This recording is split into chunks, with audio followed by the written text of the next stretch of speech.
In 1991, India made this massive, just a breathtaking leap.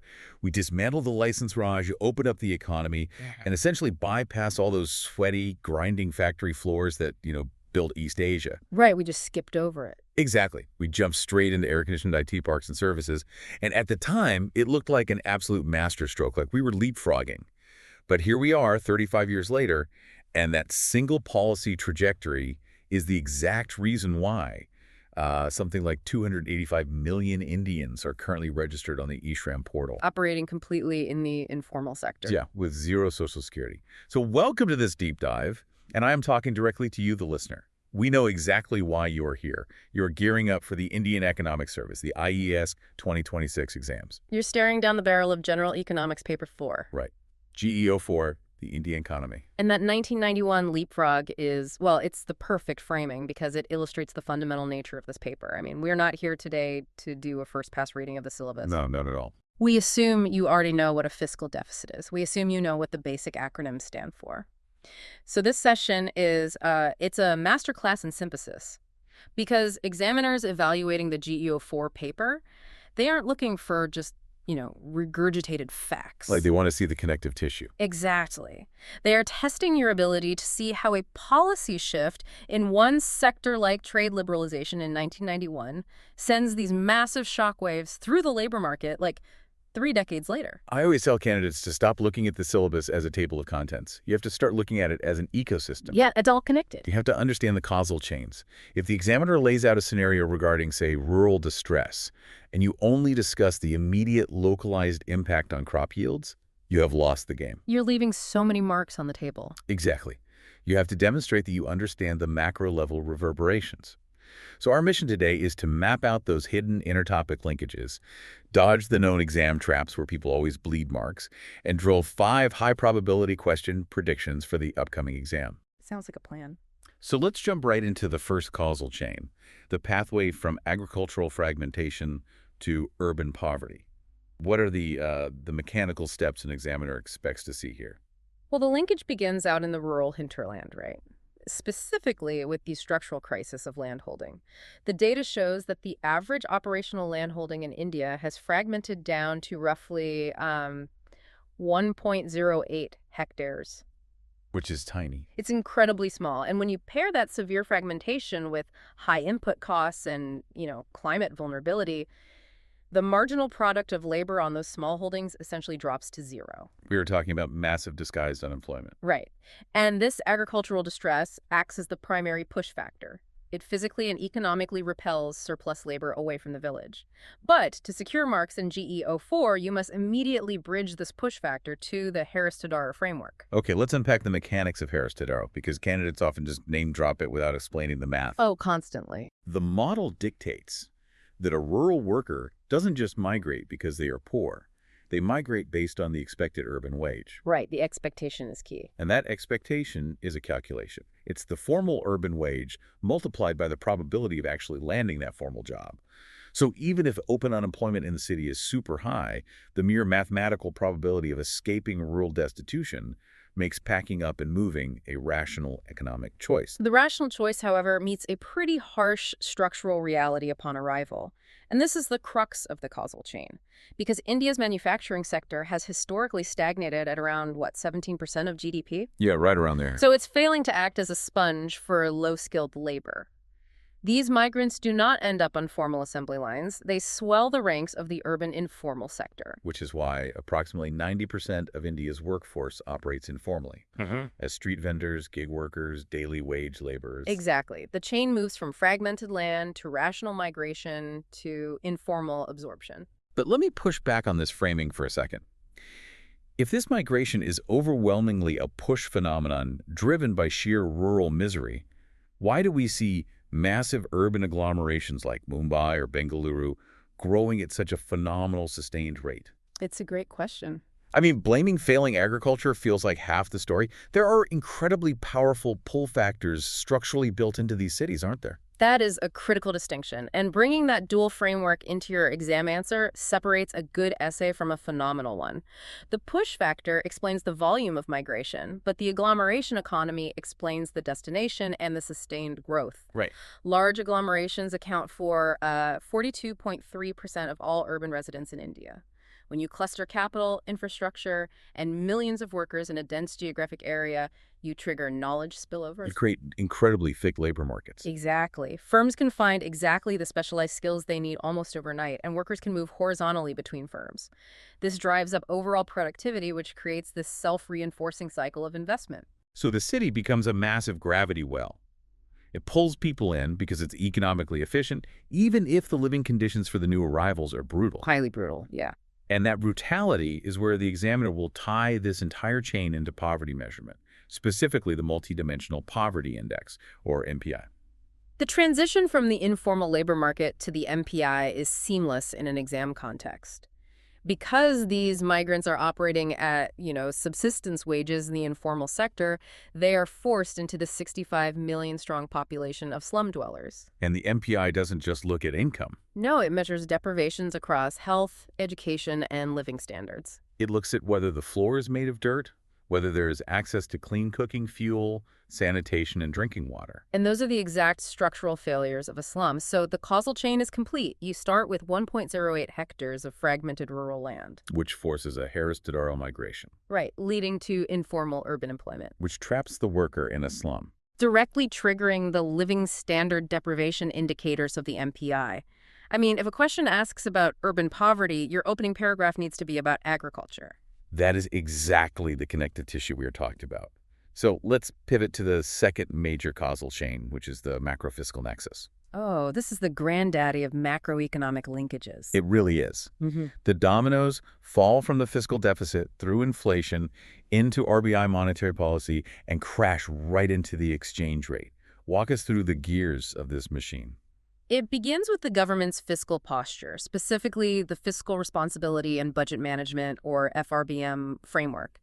The theoretical target is containing the fiscal deficit to 3% of GDP. Right. When a government runs a persistently high deficit, spending far more than it earns, it must finance that gap through massive market borrowing. And when the government is soaking up all the available domestic savings to fund its own operations, we get the classic crowding out effect. Exactly. Private firms suddenly find borrowing incredibly expensive because the government has eaten up the credit supply. But the more immediate danger, and the next link in the chain, is the risk of monetizing that deficit. Right. If the central bank injects excess liquidity into the system to support this massive government borrowing, without a corresponding increase in the real production of goods and services, you create a textbook inflationary environment. Too much money chasing too few goods. Exactly. Now, I want to pause the chain right here, because this exact node, where the fiscal deficit creates inflation, is where I see candidates completely crash and burn in the exam. Oh, absolutely. They trigger what we can call trap number 2,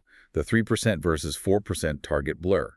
Candidates will write entire essays conflating the government's FRBM fiscal mandate with the RBI's inflation mandate. It is a lethal error. Examiners deliberately design statement-based questions to exploit this blur.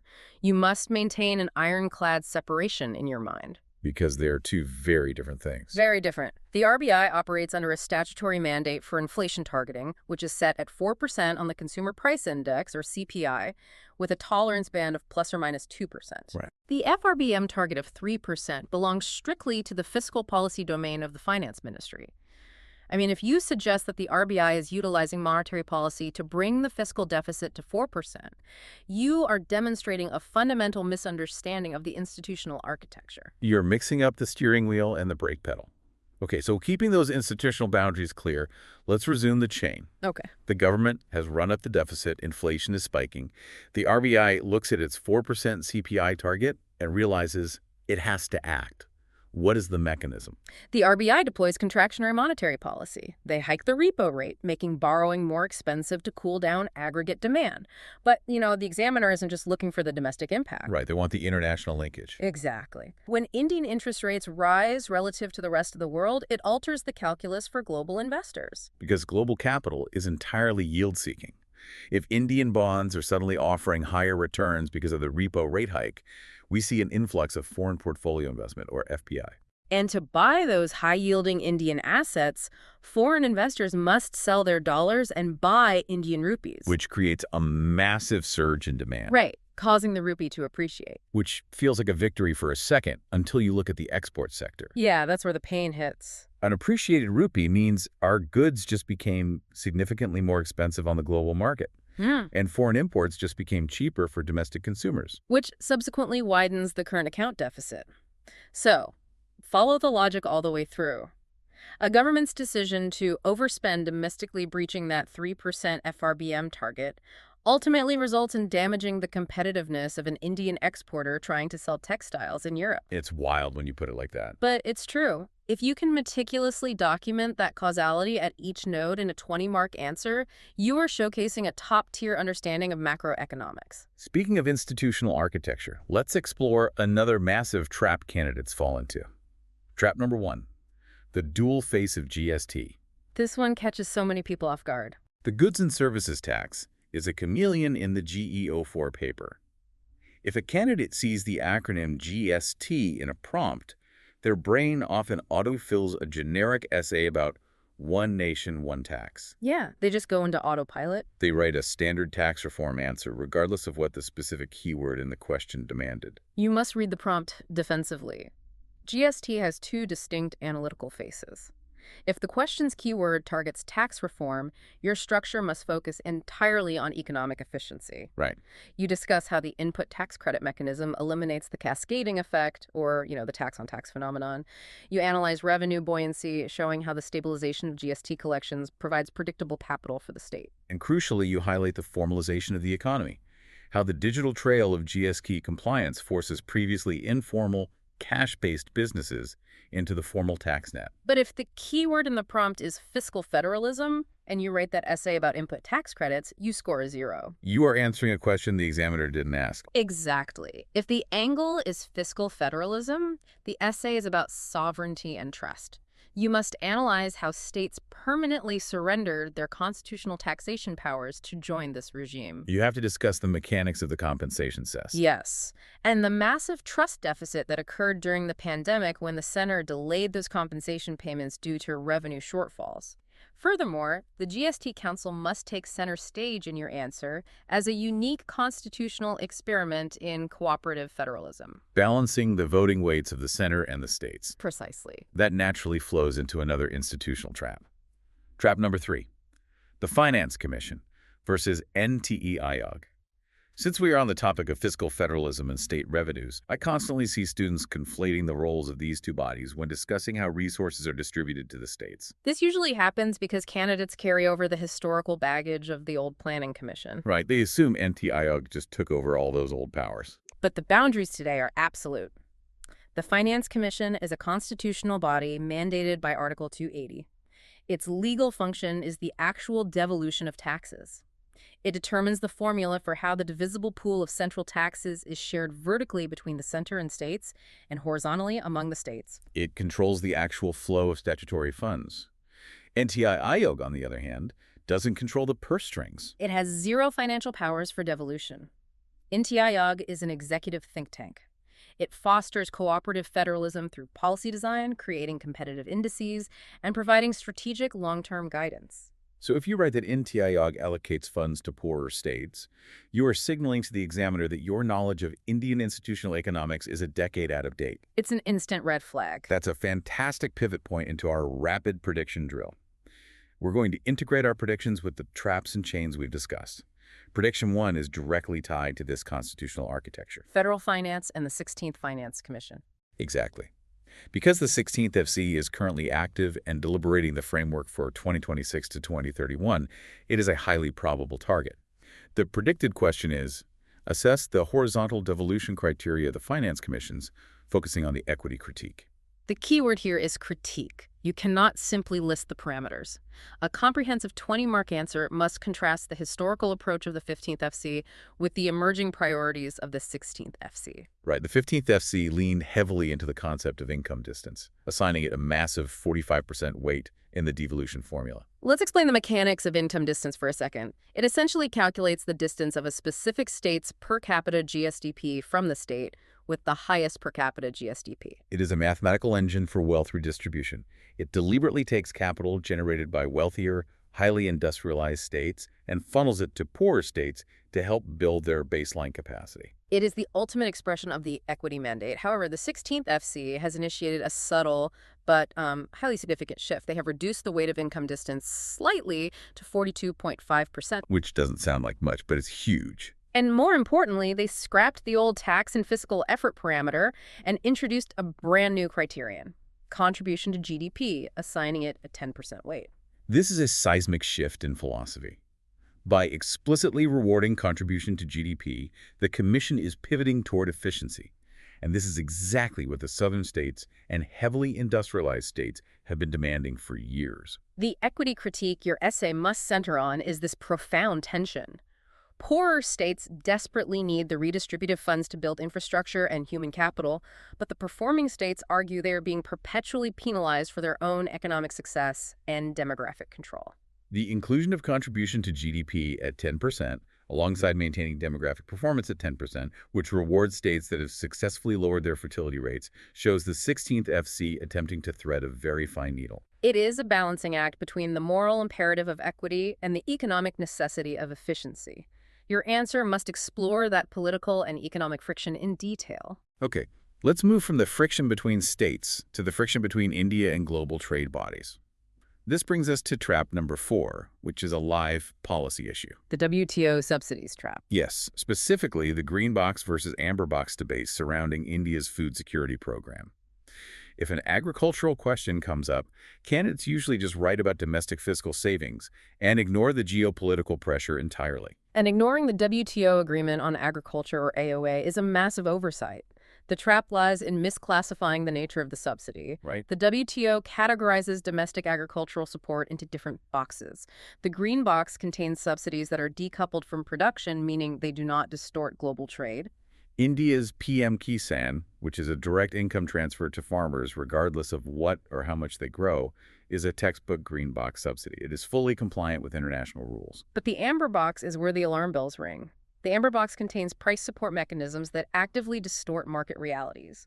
And India's entire food security apparatus is built on amber box mechanisms. Specifically, the public distribution system, the PDS, and the procurement of crops at minimum support prices, the MSP. The WTO rules stipulate that amber box subsidies for developing nations cannot exceed a 10% de minimis limit of the total value of agricultural production. And here is the illuminating analogy I like to use for why India is constantly clashing with the WTO over this.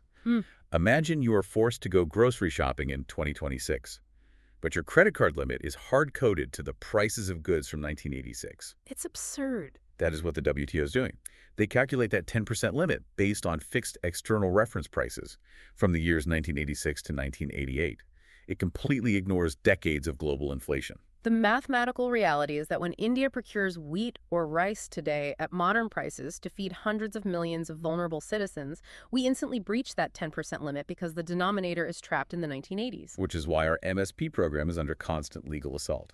Therefore, if the exam asks about the future of agricultural subsidies, your conclusion must state that shifting support from MSPs to direct income transfers like PM Kisan isn't just about saving domestic budget space. It is a strategic imperative to ensure WTO compliance. Exactly, and to protect our food security programs from international sanctions. Brilliant. Moving into prediction 2. Let's pivot from agricultural survival to industrial strategy. The predicted question is, critically evaluate the Production-Linked Incentive, or PLI scheme, as the centerpiece of India's manufacturing strategy. Because the government is basically betting the house on this. The framing of the PLI scheme requires historical context. For decades, India relied on import substitution, trying to build protective walls around the entire manufacturing sector. And the PLI scheme completely abandons that. It is highly targeted industrial policy.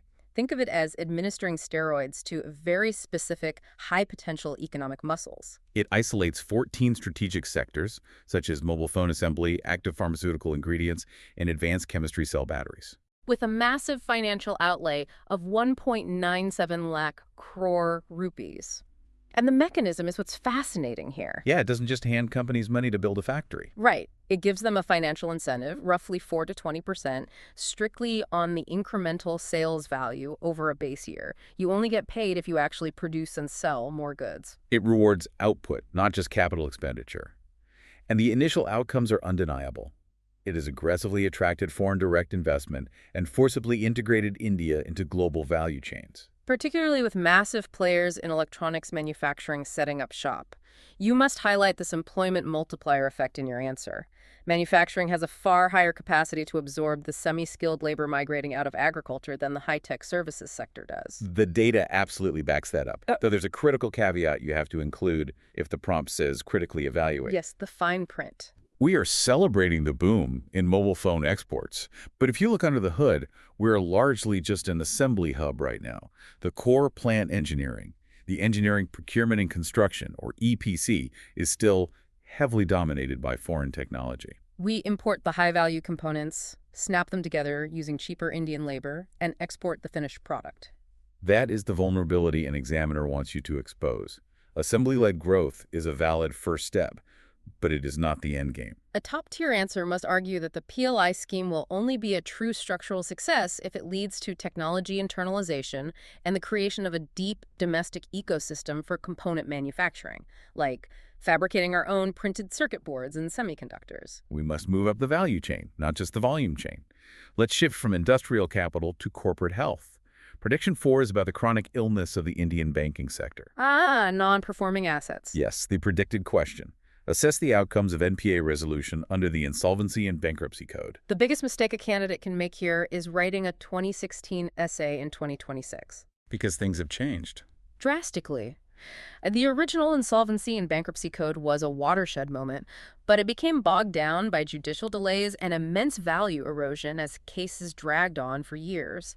Your answer must transition immediately to the mechanics of the Insolvency and Bankruptcy Code Amendment Bill 2026. The fundamental philosophical shift of the 2026 amendment is moving from a tribunal-dependent model to a creditor-led framework. But what does that actually look like in the real world when a company defaults? It introduces brutal efficiency through strict timelines. The 2026 amendment mandates a 14-day mandatory admission period for the National Company Law Tribunal. Once a default is established, the clock starts. More critically, it prescribes a hard 180-day liquidation timeline, extendable by a maximum of only 90 days.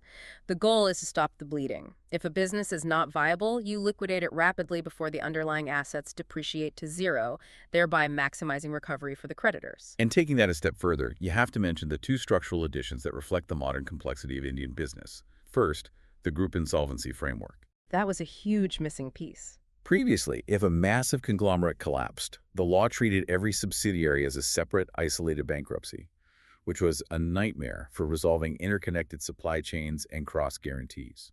The new framework allows for coordinated, holistic resolution of the entire corporate group. Exactly. And second, the cross-border insolvency framework aligns our domestic laws with UN CITERL standards, giving Indian creditors legal teeth to chase down assets hidden in foreign jurisdictions. Detailing these mechanisms proves you are studying the live economy. Absolutely. Let's move from corporate credit down to the grassroots level. Prediction 3, UPI and digital financial inclusion. This is a structural transformation unfolding at light speed. Which makes it a highly probable question, because the examiner wants to see if you can analyze real-time phenomena. The predicted question is, how has digital infrastructure transformed financial inclusion in India? The analytical framework you must deploy here is the National Strategy for Financial Inclusion, the NSFI 2025-30. You need to explicitly anchor your answer to the Panch-Jyoti's strategic pillars outlined in that document. But theoretical pillars must be supported by hard, verifiable data. And the scale of this data is staggering. I want to pause and just marvel at this for a second. It really is incredible. We are looking at the World Bank's Global Findex 2025 data, which shows India has achieved 89% account ownership. That is built on the back of the Pradhan Mantri Jan Yojana, which now has over 56 crore beneficiaries. We have effectively banked a population significantly larger than the entire European Union in roughly a decade. It's a logistical miracle. It is the foundational layer. But having a bank account is static.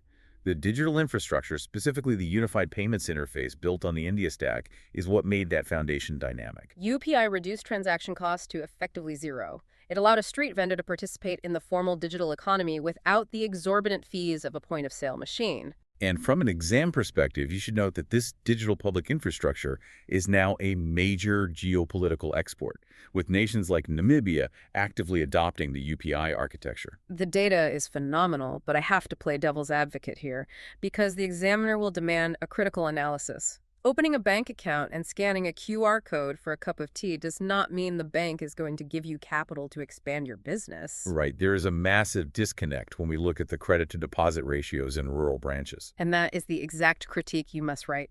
We have built an incredibly efficient vacuum cleaner for mobilizing rural savings into the formal banking system, but we are failing to channel that capital back into rural credit. Rural branches take the deposits and lend them out to urban corporate clients. Furthermore, the digital divide remains stark regarding digital literacy, particularly among rural women. True financial inclusion requires access to affordable credit and insurance, not just a digital wallet for consumption. Let's tie this entire economy together with our final prediction. Prediction 5 is the ultimate macroeconomic report card, the SDG Progress Review. The predicted question: evaluate India's progress on Sustainable Development Goals 1, 2, and 8. This requires precision. You must have specific data points memorized to prove your evaluation. Let's take them sequentially. For SDG 1, no poverty, your metric is the multidimensional poverty index. You must state clearly that India's MPI value has dropped to 0.069. And the headcount ratio of multidimensional poverty has collapsed to roughly 14.96%. We have lifted over 100 million people out of severe deprivation in a fraction of a generation. That is an unmitigated success. But then we hit SDG 2, zero hunger, and we run into a profound, almost tragic paradox. On a macro level, through our agricultural policies, we are completely self-sufficient. You produce record harvests of wheat and rice. We export food. Yet the National Family Health Survey, NFHS 5, data reveals that 35.5% of Indian children are stunted. The examiner wants you to articulate that paradox. The difference between caloric security and nutritional security. We have defeated starvation, but we are losing the battle against hidden hunger. Deficiencies in micronutrients, proteins, and vitamins. Your answer should mention policy course corrections like Poshan 2.0, which shifts the focus from sheer calories to maternal and child nutritional outcomes. Finally, SDG 8, decent work and economic growth. This is where we circle back to our very first discussion about the labor market. The overall numbers look great on paper. The Periodic Labor Force Survey places the overall unemployment rate at a very manageable 3.2%. But that 3.2% figure is a mirage that masks a structural crisis. You must aggressively contrast that overall number with the terrifying reality of youth unemployment, which hovers around 23%. This discrepancy exposes a severe skill mismatch. Our educational institutions are simply not producing the cognitive or technical skills that the modern formal sector demands. And worse, that low 3.2% overall rate is heavily subsidized by the disguised unemployment in agriculture that we discussed in Chain 1, where 45% of the workforce is trapped, producing only 15% of the economic output. You are painting a picture of an economy that is growing at a blistering pace, but profoundly struggling to distribute the dividends of that growth evenly or effectively utilize its immense human capital. It's a complex reality. We have ripped through the causal chains, we've dismantled the exam traps, and we have drilled the predictions. As we wrap up this masterclass, I want to ask you for one final provocative thought.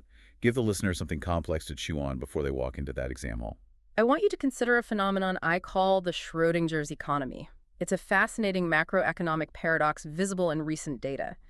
India is currently exhibiting a scenario where we have exceptionally high real GDP growth, solidifying our position as the fastest-growing major economy.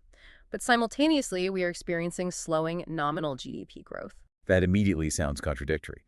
In a normal macroeconomic environment, nominal growth almost always outpaces real growth because the inflation deflator is added to the real volume. How can nominal growth be slowing while real growth accelerates? It happens when the deflator, specifically driven by wholesale inflation, drops drastically or actually enters negative territory. The volume of economic activity, the actual production of cars, steel, and services is expanding rapidly. But because the prices of underlying commodities have cooled off, the monetary value of that expanding production shrinks. Exactly. And why does a candidate sitting for the GE-04 exam care about the GDP deflator? Because the government does not live in a real economy. It lives in a nominal one. Taxes are levied on the nominal value of transactions, not the physical volume of goods. So if nominal GDP growth slows down, tax buoyancy collapses. Precisely. The finance ministry suddenly finds itself collecting significantly less revenue than it projected in the budget. Furthermore, sovereign debt is serviced in nominal terms. If your nominal GDP isn't growing faster than your interest rate, your debt to GDP ratio becomes geometrically harder to manage. That is the ultimate macro-fiscal linkage. The headlines celebrate the real growth, but the finance minister is quietly dealing with a mathematical nightmare of a nominal slowdown. If you can organically weave that Schrodinger's economy concept into an essay regarding fiscal consolidation or debt sustainability, you will absolutely stun the examiner. You have the puzzle pieces now. You understand the historical mechanisms, the institutional traps, and the mathematical realities. We warmly sign off and wish you the absolute best of luck in your GE-04 preparation. Go out there, trust your synthesis, and conquer the paper.